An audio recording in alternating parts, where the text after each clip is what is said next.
How do you perceive, for example, Georgia as a part of the region of the South Caucasus, or just individually, or if there are some issues you perceive it individually and at some level you perceive it as a whole? Okay.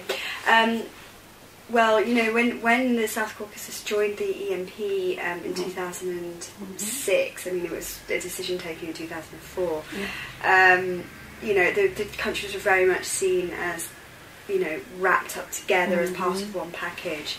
I think it's fair to say now that there's been a decoupling of the region, and you have Georgia in first place, really a little bit set apart from Armenia and Azerbaijan. I think both in terms of its willingness and readiness to reach out to Europe, which we don't see either in Yerevan and Baku, the same sort of enthusiasm, Euro enthusiasm.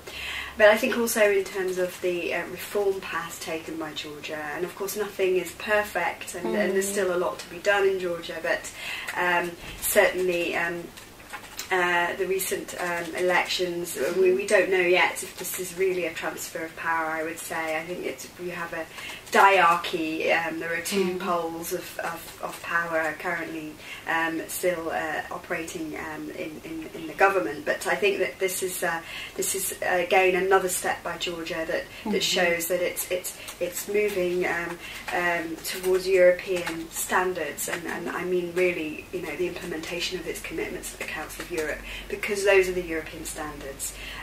Those are the closest thing that the EU has to democracy acquis. And Georgia is moving in the right direction there.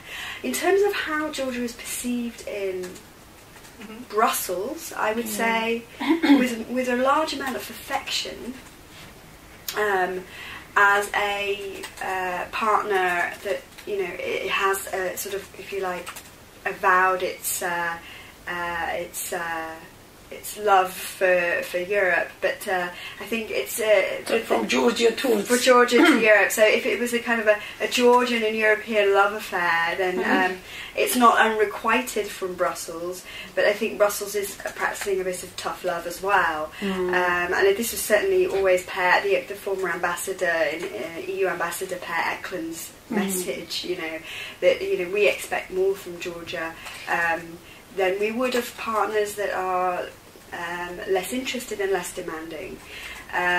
So I think that there is a lot of affection. At the same time, from Georgia, from the EU, yeah. Oh, okay. At the same time, you know, the 2008 conflict was a real wake up and a bit of a worry for the Europeans, because it really was a conflict in the EU's backyard, and it was not only a conflict of regional importance, but potentially in proxy war terms of Cold War dimensions. It was something that the EU felt it had to bring under control, and I think that the French presidency of the EU and Nicolas Sarkozy managed to bring it under control, but it was worrisome, and I think the decision by which, or the process by which the war started, really made a lot of Europeans uneasy about decision-making processes within Georgia, and you know, when it comes to NATO, about Article 5 and about prospects of what would happen if Georgia were a NATO member and such an issue arose again. So I think there are some hesitations still about Georgia's ultimate perspective. It's not because people absolutely don't want Georgia to be part of the Euro-Atlantic club, a full player, but simply because we haven't seen yet a clear indication that the rule of law and due process in not only in the justice sphere, but also in decision making and governance, is the rule rather than the exception in Georgia. So that's something that remains to be proven.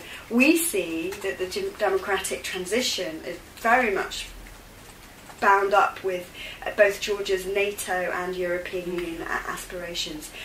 Do I personally think that Georgia should be given a perspective? I definitely do. Why not give a perspective? Why to give? Sorry? You think that they should be given? A membership perspective, yes. But what do we talk about when we talk about a membership perspective? We're not talking about the next 5 years. We're talking about joining under certain conditions.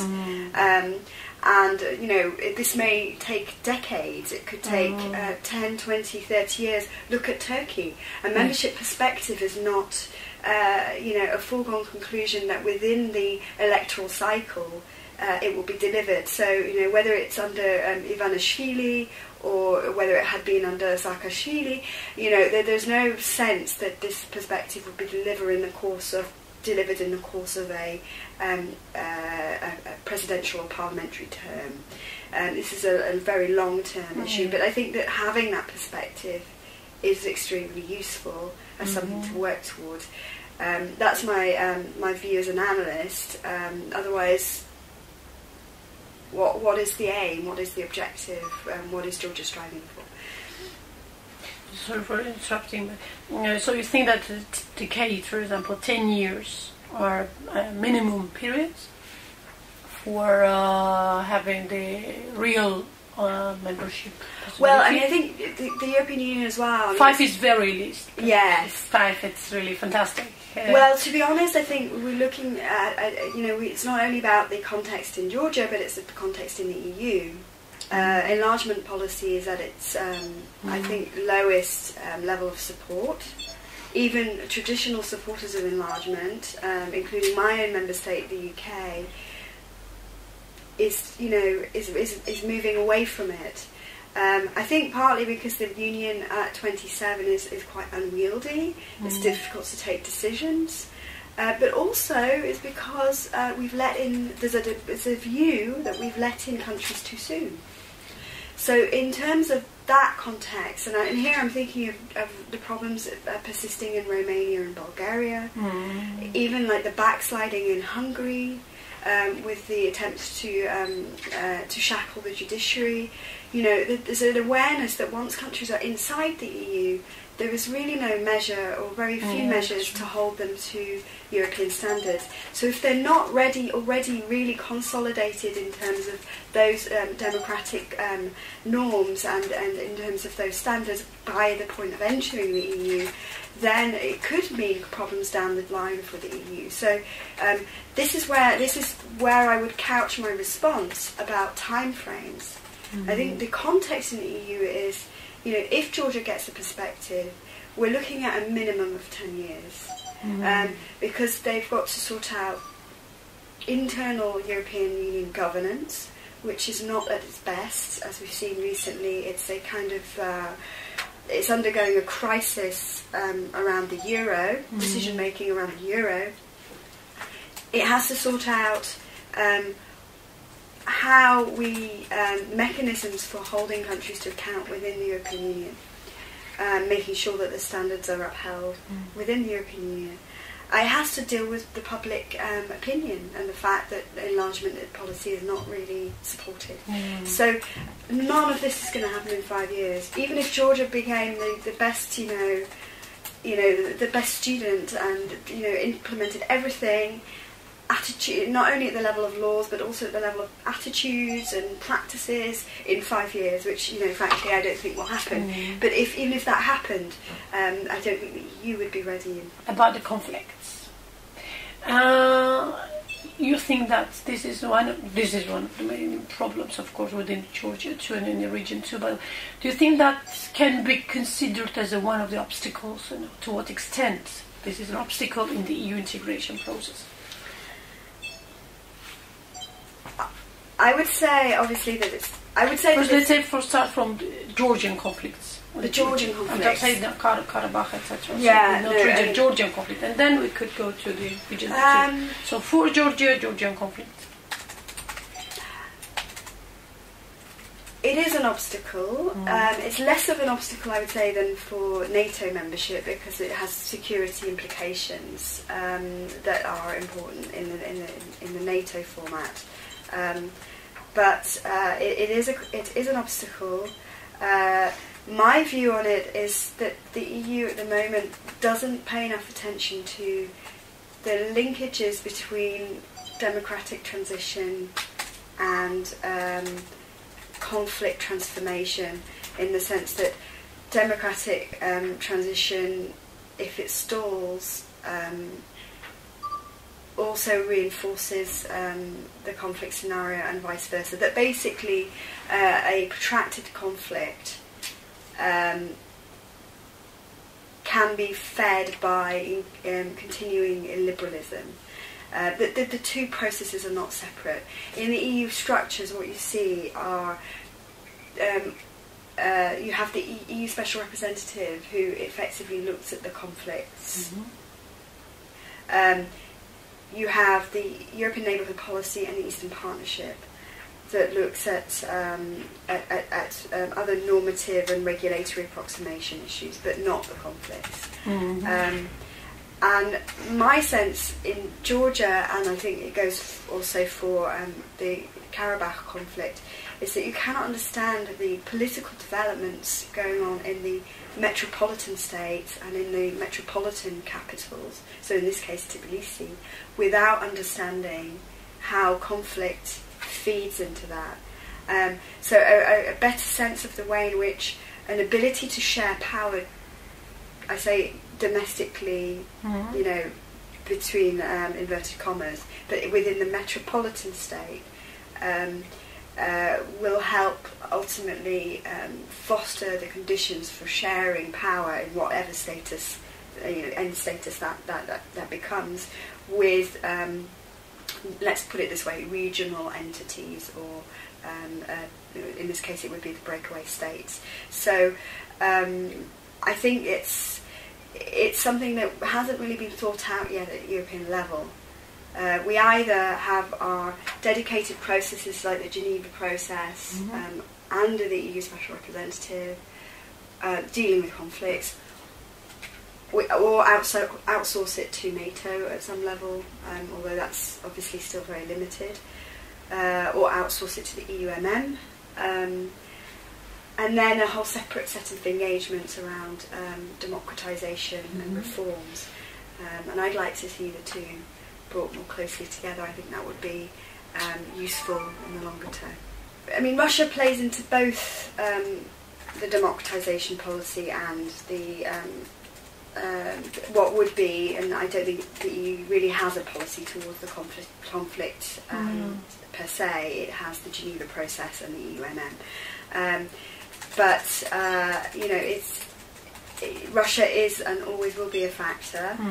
What is changing is that the EU is a little bit more united in its position on Russia than it was at the time of the inception of the European neighbourhood policy, which was seen by some analysts as a substitute for the EU's failure to unite on Russia. So the EU was unable to find a united position regarding Russia, so it did what it could do, which was find a united position regarding the shared neighbourhood, regarding the countries outside, between the EU and Russia. So I think Russia will always be a factor. How they influenced, advocated civil society the addition of this the sixth principle? How did we advocate it here? Very important for civil society too.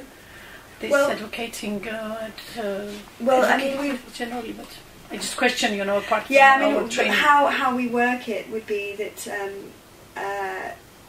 in meetings at the level of the services. You didn't mention that you didn't use this citizens' initiative for the EU. Oh no! I mean, from the Lisbon Treaty. No. I mean, the civil society. I mean, first of all, to understand European civil society, there's a civil society elite based in Brussels who are effectively NGO bureaucrats. That's how I like to describe us. Our job is to follow the bureaucrats, follow their processes, understand the mechanisms, you know, our careers are built on being able to understand this complex institution, which kind of turns us into bureaucrats in our own right, because we work so many times with processes that often we don't work with content. So we become a bit like the bureaucrats themselves. We mirror their function, you know. We talk in this kind of Euro speak about, you know, tools and, you know, strategies and, you know, action plans and dialogues and, you know, if you landed as a, you know, an insect and landed a fly on the wall in a meeting, you know, you'd be like, what are they talking about? So it's very process-related work. So within this process-related work, we can go for coffee with a friendly bureaucrat, or even make a more formal representation in a letter or a statement to the commissioner, Fuller, and say, look, we're not happy with your benchmarks, and here's the case we want to make for, you know, including another benchmark, you know. And they did so easily. Yeah, if we make... Well, no debates inside. Discussion of your and your bureaucrats often. Oh yes, of course. I mean, we have the discussion first amongst ourselves. There's a network here called the Human Rights and Democracy Network, which works globally. I mean, we're all NGOs. I think there's about, I may be lying, but I think there's about 30 NGOs. I don't know. You know, we're not hundreds, but you know, in sort of tens, 20, 30 NGOs. Who are all specialised. Quality matters, not quantity. Yeah. We're all specialised in different aspects of human rights and democratisation. That's the eligibility criteria to be in this coalition. It's a very loose coalition, but it includes Human Rights Watch, Amnesty International, ICTJ, us, FIDEASH, you know, all the the names. Then some very niche NGOs, the Coalition for the ICC, you know, so that we're all in their torture NGOs, and we share information about, because there's always new EU initiatives all the time. So last year, for example, we worked a lot on the Global Human Rights Strategy.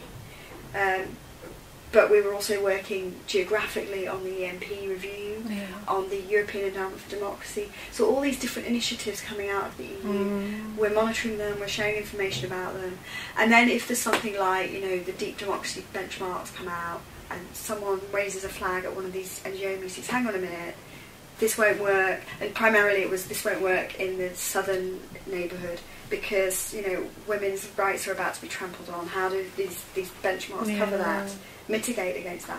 So then, you know, we'd get together, we might form a collective position, send it to Fuller, seek a meeting with the commissioner or with his cabinet. So this is really how the process works. And, you know, because a lot of EU policy is communitarian, it's not like we have to have a big old debate about it in the member states. We can take the decision here, you know. So yeah, I mean, the Citizens Initiative is a good one. But it has not been used. Not yet, no. No, because I wrote in my report, I mean in my project, and I was looking for the precedent, but I wasn't able to find. So it hasn't been used yet. No, I mean, European civil society in a way doesn't exist. A pan-European civil society doesn't exist. Really we want to build it, and in fact our office here is increasingly working on spending George Soros's money on within Europe on this kind of grassroots.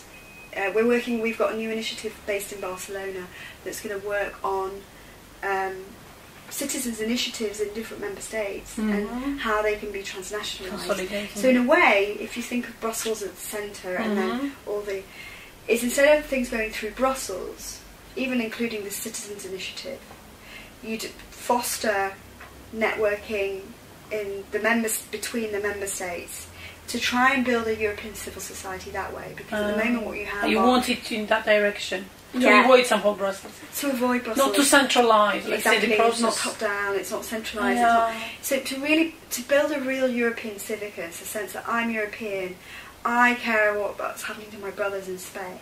You know, I care. You know, normally this is mediated by European solidarity funding, by the European institutions, but that solidarity is breaking down now because of the crisis. You know, I feel sorry for my brothers in Greece, but we're no way formally involved in any movement to support them. So the question is, can those movements be fostered? And the likelihood is, in a kind of a post-institutional period in the European Union, they will be fostered outside Brussels. They will be more genuinely brought into by societies if they're fostered outside Brussels.